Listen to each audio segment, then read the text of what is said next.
તો પ્રકૃતિ માત્રનો ભરોસો ના કરાય. તો એ કોને? એક શરીરથી પ્રકૃતિ જીવતું શરીર છે અને પુરુષ છે આત્મ સ્વરૂપ. આત્મા સ્વરૂપ અંદર આત્મા હાજર છે. આત્માની હાજરી વગર શરીર, કોઈ પણ શરીર જીવિત પ્રકારે હોઈ શકતું જ નથી. આ હકીકત કોઈ વિજ્ઞાની નકારી શકે એમ છે જ નહીં. વિજ્ઞાની લાખ કરોડો પ્રયત્નો કરવા જાય કે આત્માની હાજરી વગરનું જીવિત શરીર એ પોતે વૈજ્ઞાનિક રીતે એક સર્જી શકે, જેના પ્રયત્નોમાં તો ઘણા છે અને ઘણા પ્રયત્નો કરી પણ છૂટ્યા છે અને આજે પણ છે, છતાં એ સફળતા નથી મળી. મળી છે સાહેબ? બોલો, મળી છે? ના મળી શકે. એમાં સુખ અને દુઃખ એની લાગણી થવી એ કંઈ નહીં થાય, કોઈને નહીં થાય. લાગણી તંત્ર એ નહીં થઈ શકે કોઈને પણ. એટલા માટે આજે બુદ્ધિજીવી જીવો છે એમાં પણ આજના વિજ્ઞાનીઓ ત્યાં સુધી તો જઈ શક્યા છે કે બુદ્ધિજીવી જીવો પ્રમાણે એવું બુદ્ધિજીવી જીવોવાળું જે આત્મા વગરનું જીવતું લાગે એવું મશીન પણ બનાવી શકે,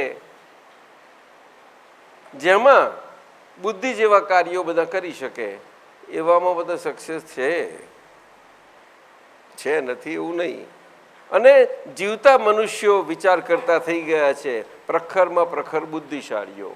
એ પણ બનેલું છે આ જગતમાં, આ વૈજ્ઞાનિક જગતમાં. બહુ મોટો મેળો છે. એટલો મેળો છે આ તો, જાદુઈ મેળો જાદુગરોનો, કે કલ્પના નહીં આવે, કલ્પના નહીં આવે. જેના કોઈ જાણકાર નથી, એના જાણકાર ના હોય એમની આગળ એક વાત રજૂ કરીએ એટલે એ વાત આજે એક નવીન સ્વરૂપે રજૂ થઈ એટલે વિજ્ઞાન થઈ ગયું. બસ લ્યો, કઈ જાતની વાત. એટલે આ લોકો સર્વજ્ઞ હોઈ શકે છે એવી વાત સ્વીકારી શકતા નથી. સુમનભાઈ સ્વીકારી શકે છે? બહુ મુશ્કેલ છે એમને. અને સર્વજ્ઞ કોને કહેવા? એમ એક હ્યુમન બિંગ કેમ કરીને સર્વજ્ઞ હોઈ શકે? આ વાત બહુ મોટી પાયાની વાત થઈ પડી એમના માટે. સર્વજ્ઞ તો સર્વમ સર્વા એવા હોય તો સર્વસત્તાધીશ હોય, તે બધા જ ઉપર સત્તા ધરાવી શકે એવા હોય કે છે, એ સર્વજ્ઞ કહેવાય. એટલે એમની કલ્પનાને સમજ એવી છે, એ વિજ્ઞાની હોય કે જેમને વિજ્ઞાની નથી એમને પણ પોતાનું વિજ્ઞાન ઠસાવા જતા હોય, એવા બધાને, બધા માટે પણ એક જ વાત છે કે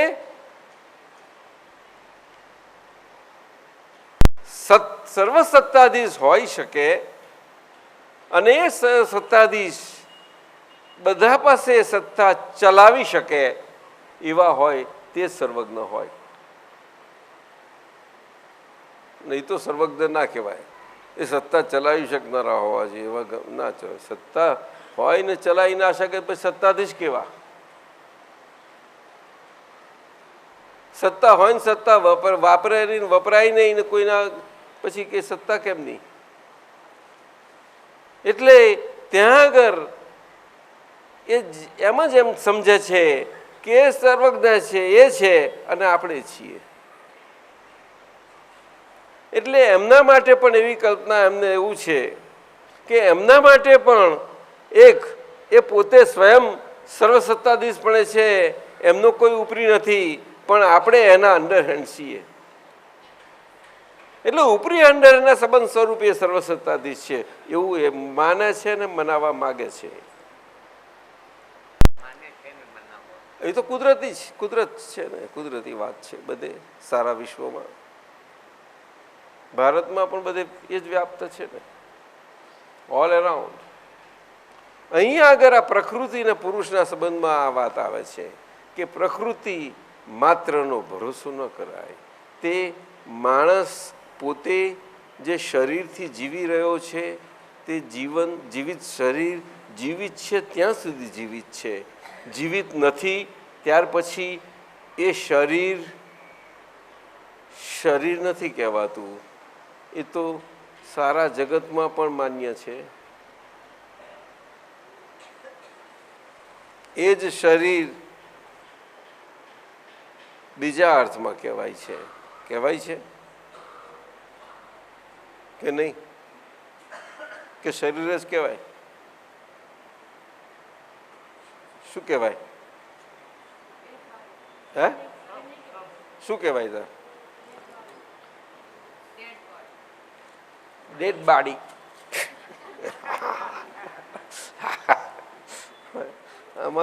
અમારી મિશિગનિયન બોલી.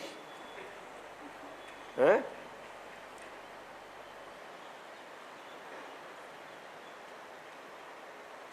મળદું. શરીરને મળદામાં ફેર છે. આપતો પુત્ર સાહેબ છે. તો એને કે શું કહેવાય? તો કે તો બુરિયલ ગ્રાઉન્ડ એ એની જગ્યા કહેવાય.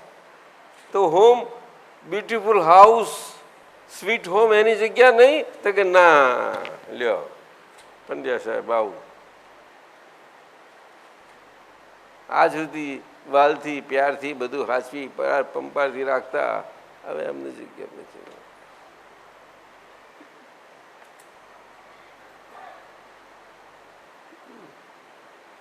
આવું છે આ. એટલે જીવિત શરીર મનુષ્યનું છે તે આત્મા અને શરીર, પુરુષ સ્વરૂપ આત્મા અને પ્રકૃતિ સ્વરૂપ શરીર, આ બેના સંયોગવાળું એવું શરીર અને આત્માના સંબંધવાળો, પ્રકૃતિ અને પુરુષના સંબંધવાળો આ સંયોગ છે. એમાં જે પ્રકૃતિની વાત આવે છે અને પ્રકૃતિ માત્રનો ભરોસો ના કરાય તે વાત આવે છે. તે મનુષ્યને એકમ તરીકે લાગુ પડે તો આ રીતે છે. એકમ તરીકે જો એ મનુષ્ય જીવિત ના હોય તો આ વાતનું અસ્તિત્વ જ ના હોય.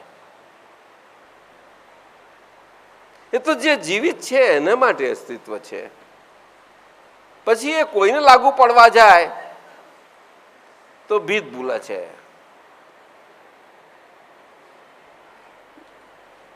પછી ડેડ બોડી એનામાં કઈ ફરક નહીં.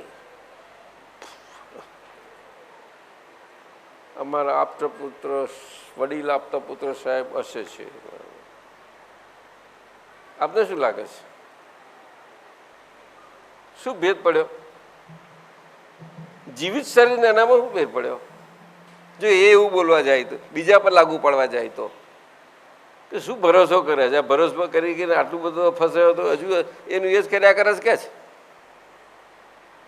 પાઠ જ શીખતો નહીં કે છે. એવું નથી. કોઈને કહેવા માટે નથી આ વાત, આ સમજવા માટે છે. શું કહ્યું? આ વાત સમજવા માટે છે. અને વિજ્ઞાન દરઅસલ જો વિજ્ઞાન હોય તો એ વિજ્ઞાન હંમેશા સમજના સ્વરૂપે જ હોઈ શકે. પણ દરઅસલ વિજ્ઞાન તો આંતરનું જ વિજ્ઞાન છે. આંતર વિજ્ઞાન, ઇનસાઇડ વિજ્ઞાન. પણ આજે જે ભૌતિક વિજ્ઞાન બહાર ચાલી રહ્યું છે અને બાહ્ય વિજ્ઞાન આખું મટીરિયલ સાયન્સ અને ભૌતિક વિજ્ઞાન, એ બધું વિજ્ઞાન માનવ અને માનવ જીવનના બધા સ્તરોમાં બધા પ્રકારોના વિજ્ઞાનોથી એ કામ કરી રહ્યું છે. બધા જ પ્રકારના, કોઈ બાકી નથી. કોઈ બાકી નથી. મતીએ એ વિજ્ઞાન ભેદ પડે છે. બોલો સાહેબ. છતાં સામાન્યપણે જે બેઝિક એના ફેકલ્ટીઓ છે, અગર તો ધોરણો છે માનવ જીવનના, માન્ય ધોરણો સામાજિક, એ પ્રમાણે વિજ્ઞાન પ્રચલિત છે. જરૂર જરૂર પ્રચલિત છે. મૂળ અમુક ગણતરીના એમાં પણ એ સમજથી જ છે. જો એ ખરેખર જ વિજ્ઞાન છે તો હું તો કહું છું એમનું મેડિકલ સાયન્સ લઈએ આપણે, તો મેડિકલ સાયન્સ ખરી રીતે એ મેડિકલ સાયન્સ આખું સમજ ઉપર છે. કોઈ પણ વિજ્ઞાન સાયન્સ મેડિસિનનો સ્ટુડન્ટ હોય તો એ અનુભવ પર હોય તો અનુભવી મેડિકલ સ્ટુડન્ટ અનુભવ પર જ જશે, અને અનુભવ સમજ વગર છે જ નહીં. સાહેબ કહો આપ શું છો? જોજો તમે ગમે તેટલું તમારું બુક નોલેજ હશે અને તમે થિયરીમાંથી શીખીને આવ્યા હશો, છતાં તમારી સમજ કેટલી વિકાસ પામી છે, અનુભવના આધારે અનુભવ કેટલો ઠર્યો છે, એ કામમાં લાગશે. હોમિયોપેથી લો તમે, હોમિયોપેથી તે પોતે સાયન્સ જ કહે છે, કારણ કે બહુ સૂક્ષ્મતામાં ગયું એ સાયન્સ. મેડિસિન સૂક્ષ્મતામાં ના જઈ શક્યું, સર્જરી ગઈ પણ એવી સૂક્ષ્મતામાં નથી જઈ શકી જે હોમિયોપેથી જઈ શકી. એ અમુક થોડા કોઝ મૂળ કોઝમાં તો ના જઈ શક્યું, પણ કોઝ તરફ જઈ શકે એવા પ્રકારમાં છે હોમિયોપેથી, કારણ કે એ જર્મનીમાંથી ઉદ્ભવ સ્થાન પામ્યું. અને જર્મની દાદાએ કહ્યું છે, આ લોકો સાયન્ટિસ્ટ એટીટ્યુડ દ્વારા ખરા બધા, આપણા શાસ્ત્રોએ બહુ ઉઠાઈ ગયા છે ને અહીંથી, આ જૈનોના અને વેદાંતિઓના બધા આ બધા દ્રવ્યાનુયોગ બધા એ લોકોએ ટ્રાન્સલેટ કરી નાખ્યા. તત્વાર્થ સૂત્રથી હો બધા ફર્સ્ટ ક્લાસ. અને આપણા આચાર્યો હા વાંચે સાહેબ, લ્યો આચાર્યો, અને કોટ કરે છે, બધા કોટ કરે છે આપણા. વાહ! તત્વાર્થ સૂત્ર શું કે, કારણ કે સાયન્ટિસ્ટો વિજ્ઞાન શબ્દ બહુ મોટો છે. શબ્દ તો જ્ઞાન ઉપરથી જ આવે છે ને.